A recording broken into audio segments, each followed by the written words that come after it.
1981 గొడవల్లో కొంతమంది లైబ్రరీకి నిప్పెట్టేశారు. ఎంతో విలువైన హిస్టారికల్ డాక్యుమెంట్స్ అప్పుడు బర్న్ అయిపోయాయంట. అప్పుడున్న లైబ్రరీ అంకుల్ కొన్ని తాటకులు తీసి దాచాడంట. ఇప్పుడు ఆయన కలిసామా, ఆ తాటకులు తీసుకున్నామా? అతను ఆ డాక్యుమెంట్ ని లైబ్రరీలోనే తిరిగి పెట్టేయచ్చుగా. శివులు వారు కదా, ఆ తాటకులు చాలా విలువైనవి. సెకండ్ టైం రిస్క్ చేస్తారా? అచ్చా, ఈ విషయాలని నీకు ఆ అమ్మాయి చెప్పిందా? ఆ అమ్మాయి మా ఊరే, వెరీ నైస్ లేడీ. ఎక్కడుంటాడా లైబ్రరీ? ఇప్పుడు మీ ఇద్దరు వాంటెడ్ కదా, యా. మరి అతను సీక్రెట్గా కలవాలి కదా. నేను వెళ్ళి మీటింగ్ ఫిక్స్ చేస్తాను, మీరిద్దరు హోటల్లో ఉండండి. నా మెసేజ్ కోసం వెయిట్ చేయండి.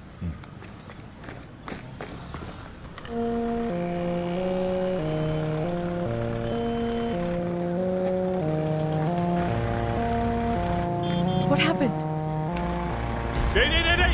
అంగుపర్ Let's go. This way.